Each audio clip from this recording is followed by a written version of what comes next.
Flump. With a funny muffled sort of thump, he landed on something soft. He sat up and felt around, his eyes not used to the gloom. It felt as though he were sitting on some sort of plant. "It's okay," he called up to the light, the size of the postage stamp, which was the open trap door. "It's a soft landing. You can jump." Ron followed right away. He landed, sprawled next to Harry. "What's this stuff?" were his first words. "Dunno. Some sort of plant thing. I suppose it's here to break the fall. Come on, Hermione!" The distant music stopped. There was a loud bark from the dog, but Hermione had already jumped. She landed on Harry's other side. "We must be miles under the school," she said. "Luckily this plant thing here." "Really?" said Ron. "Lucky?"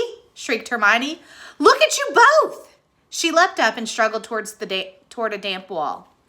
She had to struggle because the moment she landed, the plant had started to twist snake-like tendrils around her ankles.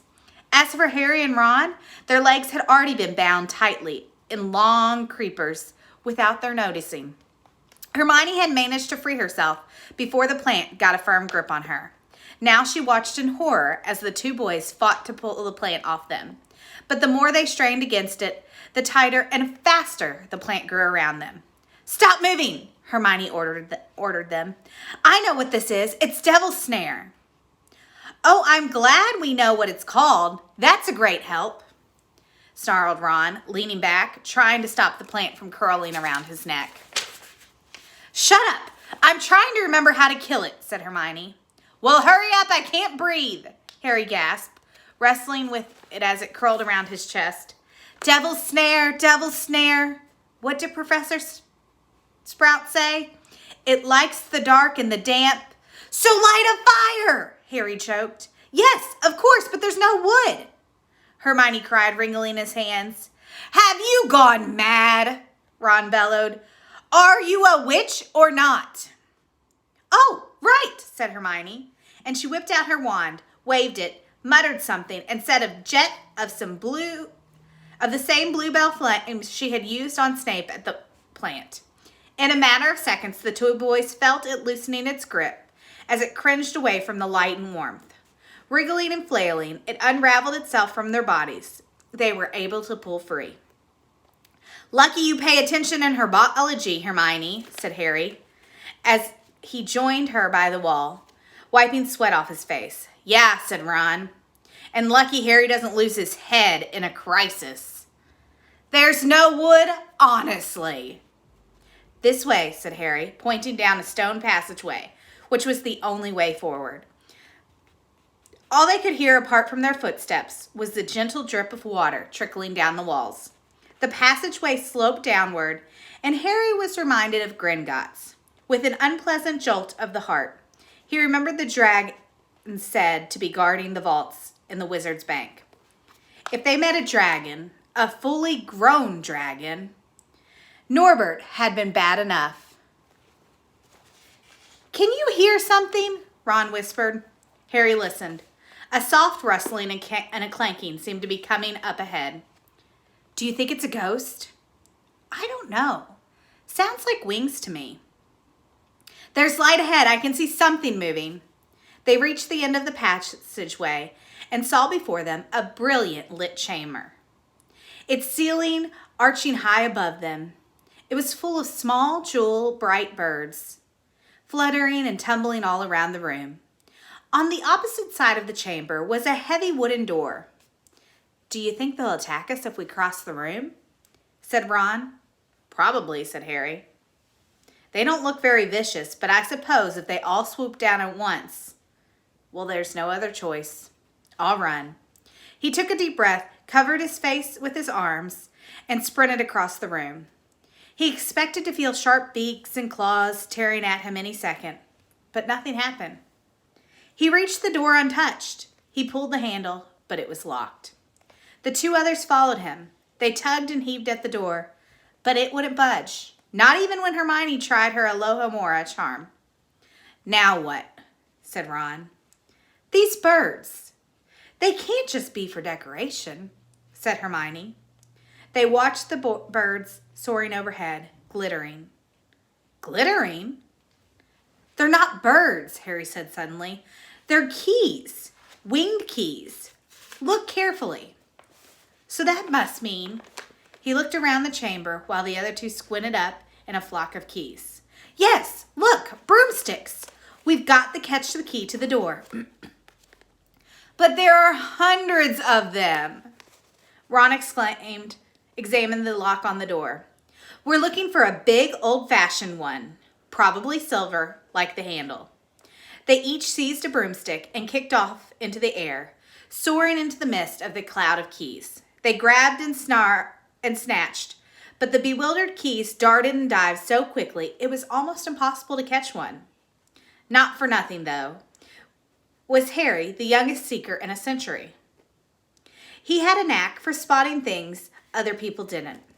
After a minute's weaving about through the whirl of the rainbow feathers, he noticed a large silver key that had a bent wing, as if it had already been caught and stuffed roughly into the keyhole. That one, he called to the others. The big one. There.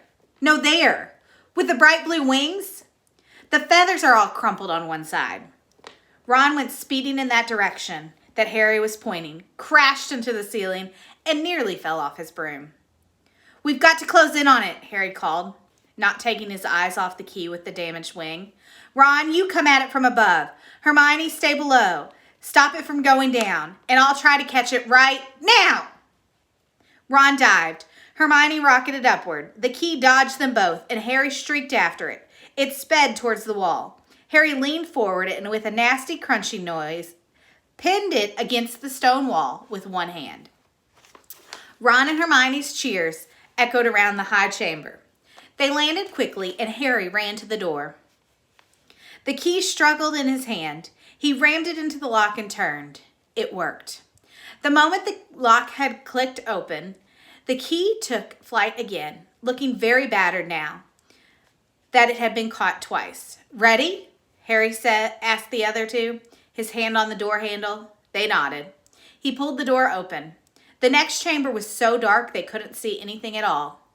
But as they stepped into it, light suddenly flooded the room to reveal an astonishing sight. They were standing on the edge of a huge chessboard.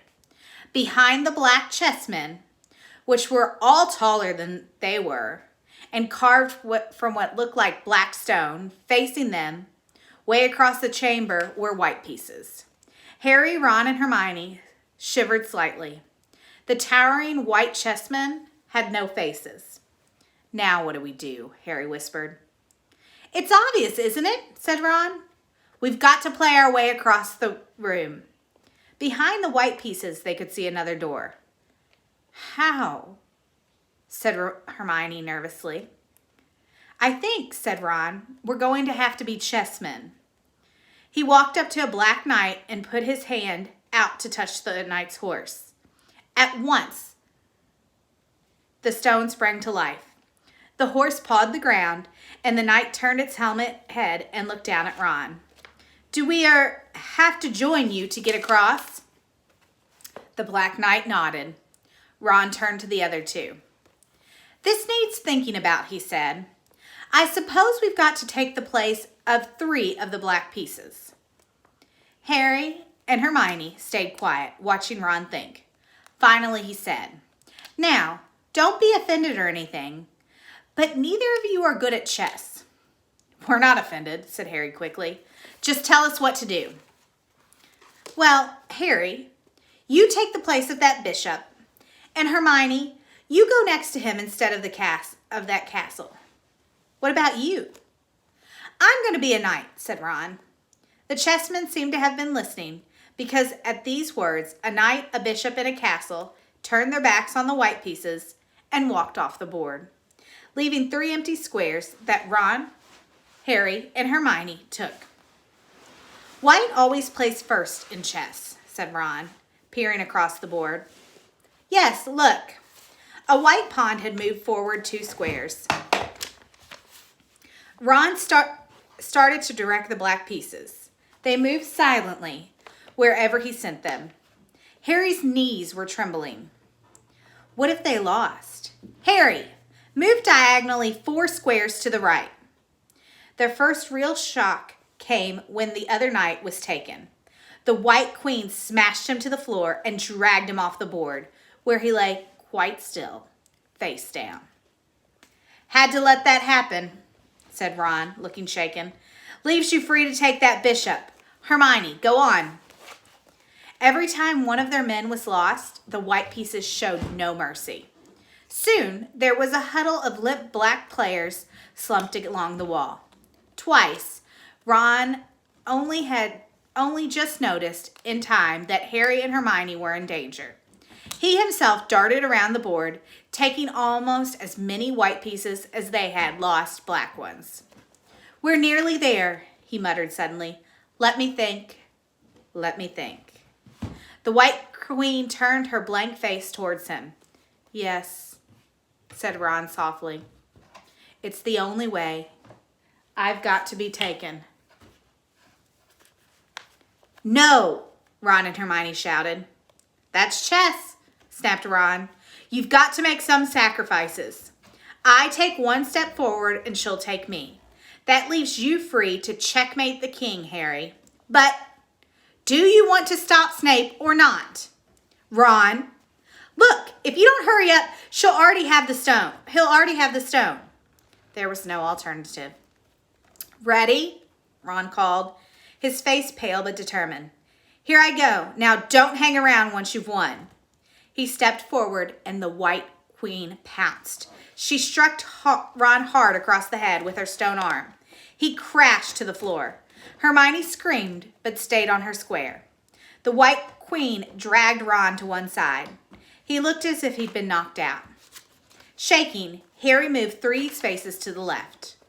The White King took off his crown and threw it at Harry's feet. They had won. The chessmen parted and bowed, leaving the door ahead clear. With one last desperate look back at Ron, Harry and Hermione charged through the door and up the next passageway. What if He'll be all right, said Harry, trying to convince himself. What do you reckon's next? We've had Sprout. That was the devil's snare. Flitwick must have put the charm on the keys. McGonagall transfixed the chessmen to make them alive. That leaves Quirrell's spell and Snape's. They had just reached another door. All right, Harry whispered. Go on. Harry pushed it open. A disgusting smell filled their nostrils, making them both pull their robes up over their noses. Eyes watering, they saw flat on the floor in front of them, a troll even larger than the one they had tackled, out cold with a bloody lump on its head.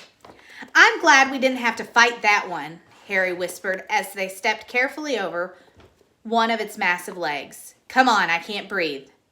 He pulled open the next door, both of them hardly daring to look at what came next. But there was nothing very frightening in here. Just a table with 7 differently shaped bottles standing on it in a line. Snape's, said Harry. What do we have to do? They stepped over the threshold, and immediately a fire sprang up behind them in the doorway. It wasn't an ordinary fire either. It was purple. At the same instant, black flames shot up in the doorway leading onward. They were trapped. Look! Hermione seized a roll of paper lying next to the bottles. Harry looked over her shoulders and read it. Danger lies before you, while safety lies behind. 2 of us will help you, whichever you would find. 1 among us 7 will let you move ahead. Another will transport the drinker back instead. 2 among our number hold only nettled wine. 3 of us are killers, waiting hidden in a line. Choose, unless you wish to stay here forevermore. To help you in your choice, we give you these 4 clues. First, however shyly the potion tries to hide, you will always find some on nettled wine's left side. Second, different are those who stand at either end, but if you would move onward, neither is your friend. Third, as you can clearly see, all are different sized. Neither dwarf nor giant holds death in their insides. Fourth, The second left and the second on the right are twins once you taste them, though different at first sight. Hermione let out a great sigh, and Harry, amazed, saw that she was smiling. The very last thing he felt like doing. Brilliant, said Hermione. This isn't magic. It's logic. A puzzle. A lot of the greatest wizards haven't got an ounce of logic. They'd be stuck in here forever. But so will we, won't we? Of course not, said Hermione. Everything we need is here on this paper. 7 bottles, 3 are poison, 2 are wine, and 1 will get us safely through the black fire, and 1 will get us back through the purple. But how do we know which to drink? Give me a minute. Hermione read the paper several times. Then she walked up and down the line of bottles, muttering to herself and pointing at them. At last she clapped her hands. Got it, she said. The smallest bottle will get us through the black fire, toward the stone. Harry looked at the tiny bottle. But there's only enough for one of us, he said. That's hardly 1 swallow. They looked at each other. Which one will get you back through the purple flames? Hermione pointed at the rounded bottle at the right end of the line. You drink that, said Harry. No, listen, get back and get Ron. Wash your hands. Grab brooms from the flying key room. They'll get you out of the trap door and past Fluffy. Go straight to the Owlery and send Hedwig to Dumbledore. We need him.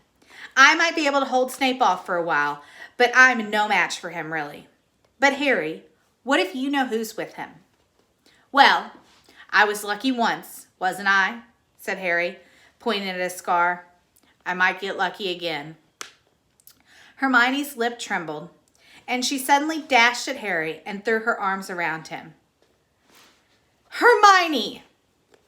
Harry, you're a wizard, you know. I'm not as good as you, said Harry, very embarrassed as she let go of him. Me, said Hermione. Books and cleverness. There are more important things, friendship and bravery and... Oh, Harry, be careful. You drink first, said Harry. You are sure which is which, aren't you? Positive, said Hermione. She took a long drink from the round bottle at the end and shuddered. It's not poison, said Harry anxiously. No, but it's like ice. Quick, go before it wears off. Good luck. Take care. Go! Hermione turned and walked straight through the purple fire. Harry took a deep breath and picked up the smallest bottle. He turned to face the black flames. Here I come, he said, and he drained the little bottle in 1 gulp. It was indeed as though ice was flooding through his body. He put the bottle down and walked forward. He braced himself, saw the black flames licking his body, but couldn't feel them. And for a moment he could see nothing but dark fire. Then he was on the other side, in the last chamber. There was already someone there, but it wasn't Snape, and it wasn't even Voldemort. All right, Smyrna Wildcats, see you tomorrow for our last chapter of Harry Potter and the Sorcerer's Stone.